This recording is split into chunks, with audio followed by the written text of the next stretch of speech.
दोस्तों, आज की कहानी है गर्भवती औरत ने विधवा बनने के बाद क्या बच्चे को जन्म दिया। कहानी अगर पसंद आए तो वीडियो को लाइक और सब्सक्राइब जरूर करना। चलिए कहानी शुरू करते हैं। कानपुर रेलवे स्टेशन पर परिवार के सभी लोग मुझको विदा करने आए थे।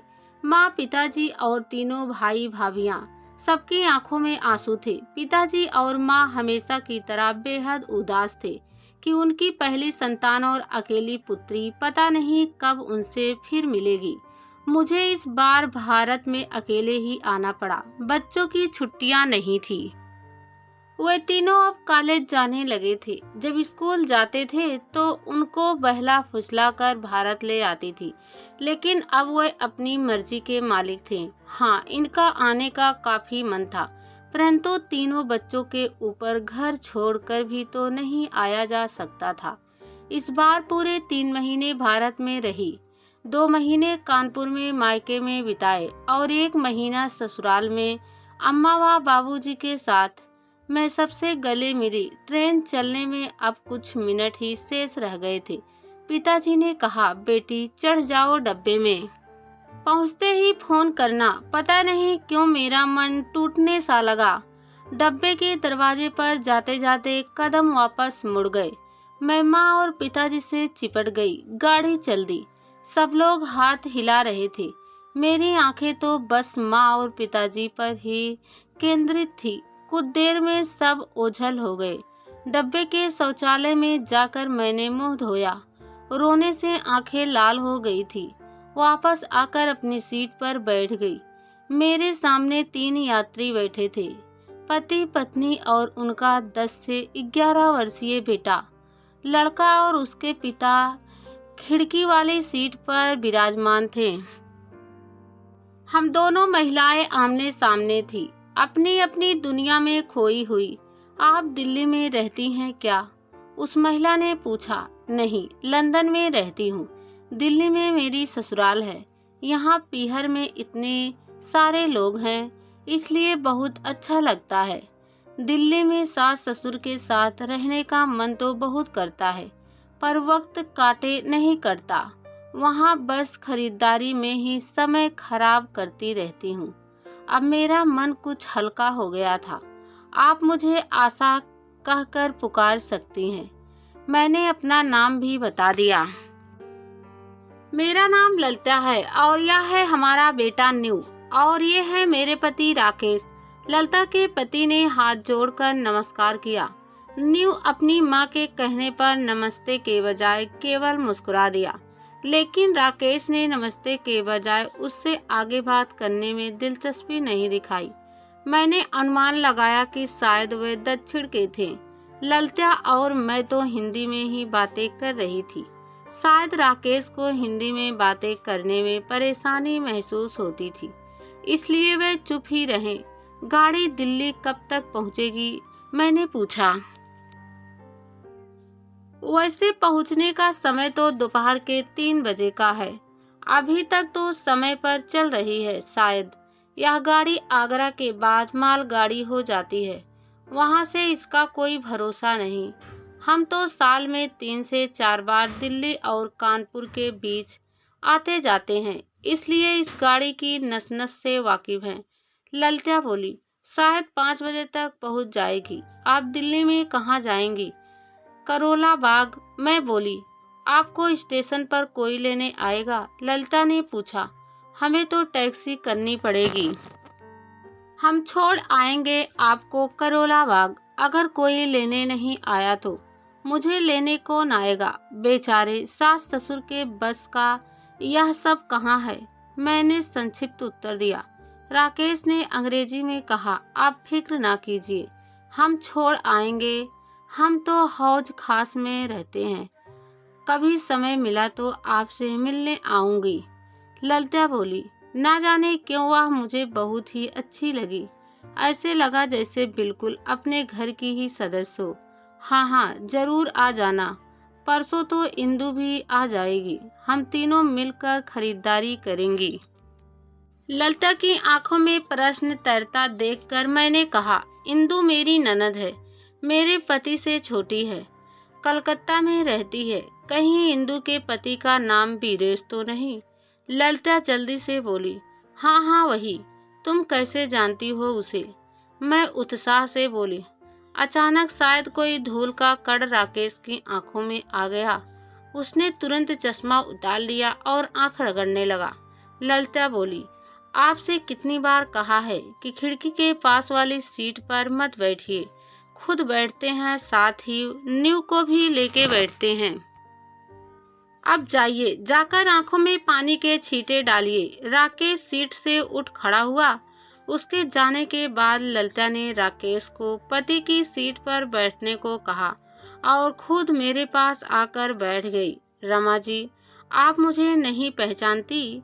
मैं वही ललिता हूँ जिसकी शादी हरीश से हुई थी।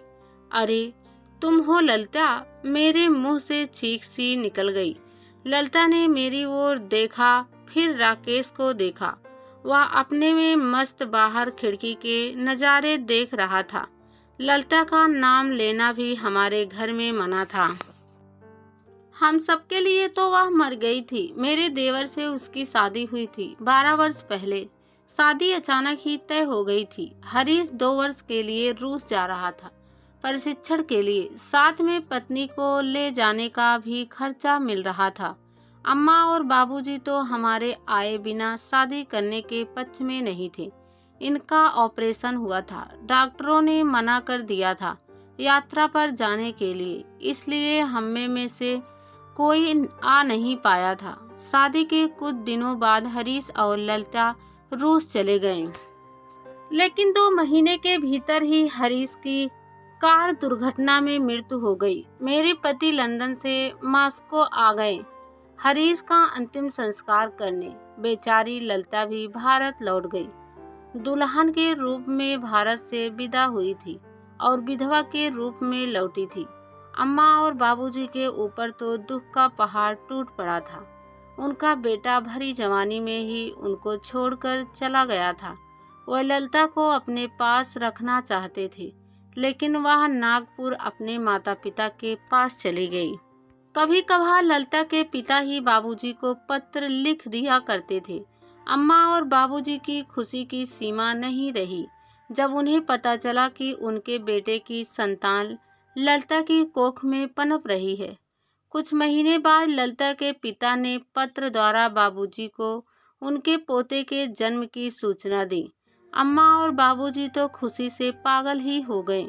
दोनों भागे भागे नागपुर गए अपने पोते को देखने, लेकिन वहां पहुंचने पर पता चला कि ललिता ने बेटे को जन्म अपने पीहर में नहीं बल्कि अपने दूसरे पति के यहाँ बम्बई में दिया था। दोनों तुरंत नागपुर से लौट आए। बाद में ललिता के 1 या 2 पत्र भी आए, परंतु अम्मा और बाबूजी ने हमेशा हमेशा के लिए उससे रिश्ता तोड़ लिया। हरीश की मृत्यु के बाद इतनी जल्दी ललिता ने दूसरी शादी कर ली। इस बात के लिए वे उसे क्षमा नहीं कर पाए। जब उन्हें इस बात का पता चला कि ललिता का दूसरा पति उस समय मॉस्को में ही था जब हरीश और ललिता वहां थे, तो अम्मा बाबूजी को यह शक होने लगा कि क्या पता ललिता के पहले से ही कुछ नाजायज ताल्लुकात रहे हों। क्या पता यह संतान हरीश की है या ललिता के दूसरे पति की। कहीं जायदाद में अपने बेटे को हिस्सा दिलाने के ख्याल से इस संतान को हरीश की कहकर ठगने तो नहीं जा रही थी ललिता।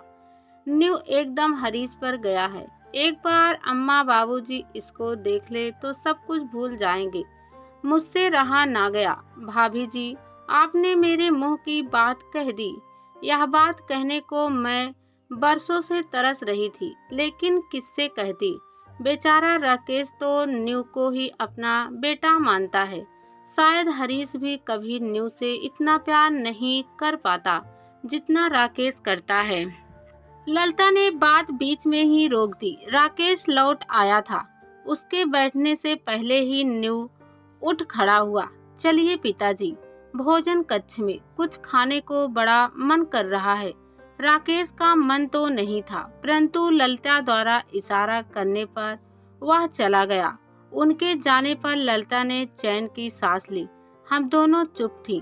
समझ में नहीं आ रहा था कि क्या बात करें। ललिता, अम्मा और बाबूजी को बहुत बुरा लगा था कि तुमने हरीश की मृत्यु के बाद इतनी जल्दी दूसरी शादी कर ली। मैंने चुप्पी तोड़ने के विचार से कहा। शायद ललिता को इस प्रश्न का एहसास था। वह धीरे से बोली, क्या करती भाभी जी, राकेश हमारे फ्लैट के पास ही रहता था। वह उन दिनों बम्बई की आईआईटी में वापस जाने की तैयारी कर रहा था। उसने हरीश की काफी मदद की थी। हर शनिवार को वह हमारे ही यहाँ शाम का खाना खाने आ जाया करता था। जिस कार दुर्घटना में हरीश की मृत्यु हुई थी उसमें राकेश भी सवार था। संयोग से यह बच गया। भाई साहब तो हरीश का अंतिम संस्कार करके तुरंत लंदन वापस चले गए, परंतु मैं वहां का सब काम निपटाकर 1 हफ्ते बाद ही आ पाई थी। राकेश भी उसी हवाई उड़ान से मास्को से दिल्ली आया था। वह अम्मा और बाबूजी का दिल्ली का पता और हमारे घर का नागपुर का पता मुझसे ले गया। कहते कहते ललिता चुप हो गई। तुम दिल्ली भी केवल 1 हफ्ता ही रही और नागपुर चली गई। मैंने पूछा, क्या करती भाभी? राकेश दिल्ली से सीधा नागपुर गया था मेरे माता पिता से मिलने। उससे मिलने के बाद उन्होंने तुरंत मुझे नागपुर बुला भेजा। भैया को भेजकर फिर जल्दी ही राकेश से मेरी सिविल मैरिज हो गई। ललिता की आंखों में आंसू भर आए थे। तुमने राकेश से शादी करके अच्छा ही किया। राकेश को पिता मिल गया और तुम्हें पति का प्यार। तुम्हारे कोई और बाल बच्चा नहीं हुआ। भाभी जी, न्यू के बाद हमारे जीवन में अब कोई संतान नहीं होने वाली। कानूनी तौर पर न्यू राकेश का ही बेटा है।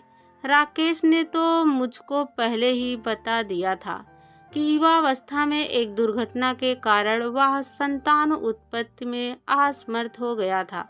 मेरे माता पिता ने यही सोचा कि इस समय उचित अनुचित का सोचकर अगर समय गंवाया तो चाहे उनकी बेटी को दूसरी पति मिल जाएगा, परंतु उनके नवासे को पिता नहीं मिलने वाला। मैं शादी के बाद बम्बई में रहने लगी।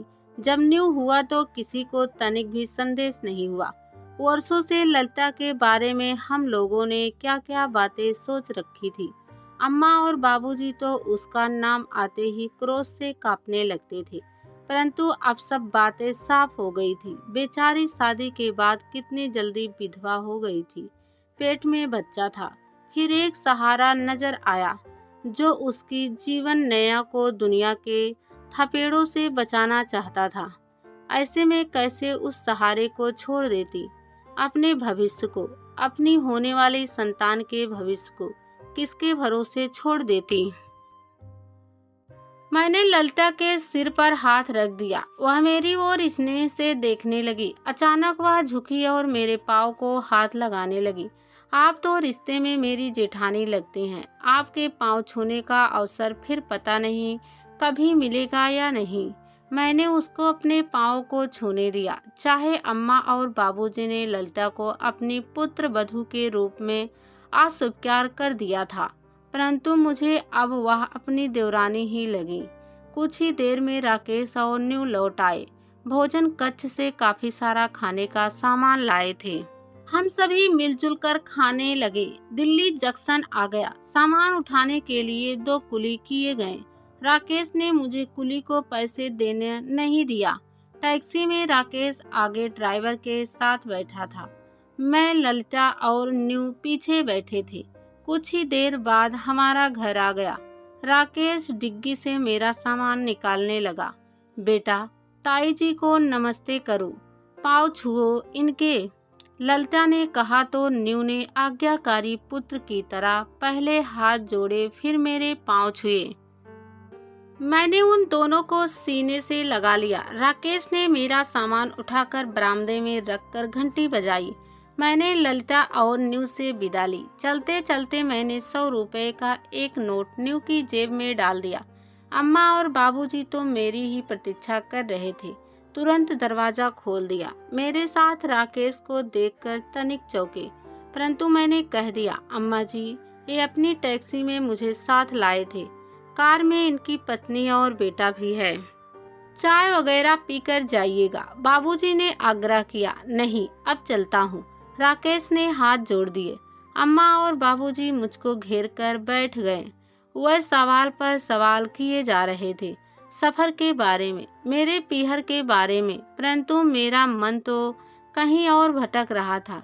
लेकिन उनसे क्या कहती? मैं कहना तो चाहती थी कि आप यह सब मुझसे क्यों पूछ रहे हैं?